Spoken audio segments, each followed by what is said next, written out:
जय श्री कृष्ण, जय श्री राम, जय गौ माता, जय राधेश्याम। आप देख रहे हैं तुलसी तपोवन यूट्यूब चैनल और इस वीडियो में हम अहोई अष्टमी की बात कर रहे हैं। अहोई अष्टमी कब की है, इसके टाइमिंग्स और मुहूर्त और ये व्रत क्यों किया जाता है, ये आप सुन लीजिए। अब के बार अहोई अष्टमी का त्यौहार 24 अक्टूबर को रखा जाएगा। ध्यान दीजिए, करवा चौथ के 4 दिन बाद ये आता है, तो यह व्रत बड़ा अद्भुत है।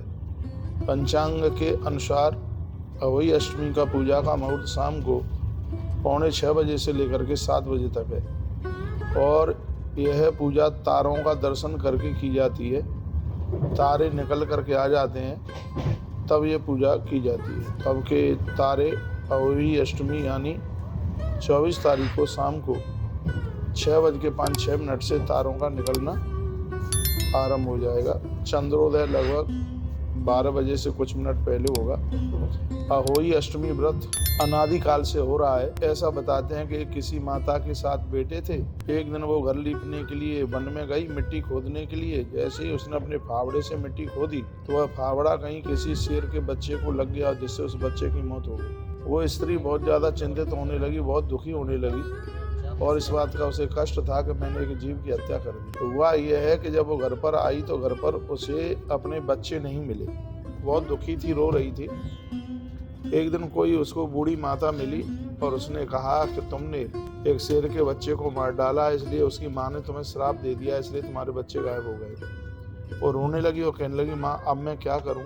तो उस बूढ़ी मैया ने उसको कहा कि देखिए, अहोई अष्टमी आने वाली है और इस दिन तुम व्रत रखना, क्योंकि इस दिन के व्रत रखने से बच्चे दीर्घायु होते हैं और जिस माँ को, जिस नारी को, स्त्री को संतान नहीं होती, उसको संतान की प्राप्ति होती है। तो अहोई अष्टमी का व्रत उस माता ने रखा, जो कि बहुत बड़ा महत्वपूर्ण है।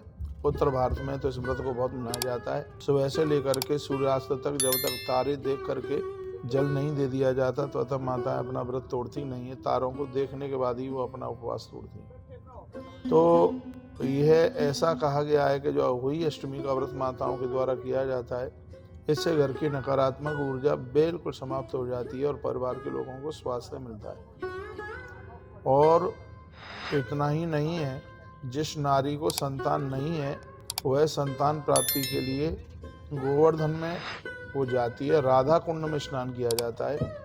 अहोई माता का आशीर्वाद मिलता है। राधा कुंड अहोई अष्टमी को बहुत भारी भीड़ लगती है और जिनको संतान नहीं है ऐसी माताएं बहनें राधा कुंड गोवर्धन में स्नान करती हैं। अहोई अष्टमी का यह व्रत बहुत अद्भुत है। इसमें यहाँ तक कि माताएं जल भी छोड़ देती हैं और रात्रि को तारों का दर्शन करने के बाद अर्घ देने के तत्पश्चात ही फिर वह भोजन वगैरह करती है। आजकल तो बाजार में अहोई अष्टमी के कैलेंडर, फोटो वगैरह सब मिल जाते हैं। पहले ये दीवालों पर छवि बना करके पूजा की जाती थी। मुहूर्त मैंने आपको बता दिया। इस दिन चाकू, नुकीली चीज़ों का कोई भी उपयोग किया नहीं जाता है और बहुत ध्यान रखा जाता है कि कहीं जीव की कहीं किसी हत्या ना हो जाए, मृत्यु ना हो जाए, इसलिए बड़े फूंक फूंक करके पाँव रखा जाता है। पूजा का शाम का मुहूर्त है, मैंने आपको बोला है। इसमें चावल, दूध, फूल, मिठाइयाँ, मिट्टी का घड़ा, ये सब पूजा में लिया जाता है। ये कथा सुनी जाती है जो मैं आपको सुना रहा हूँ। कथा सुनने के बाद माताएं तारों का इंतजार करती हैं। अर्घ देने के बाद में अपना व्रत खोलती हैं। व्रत को सात्विक व्रत वाले दिन, इस दिन फिर रात्रि को सात्विक चीज़ें खाई जाती हैं। लहसुन प्याज का बहुत ही ज़्यादा परहेज किया जाता है। तो इस वीडियो में मैंने आपको कुछ विशेष बातें कही गई हैं। मैं कहूँगा आपको, भगवान के बिना सुख मिल नहीं सकता। सुखेन याम गतिम यान्तिम नताम सर्वेपि धार्मिकाः।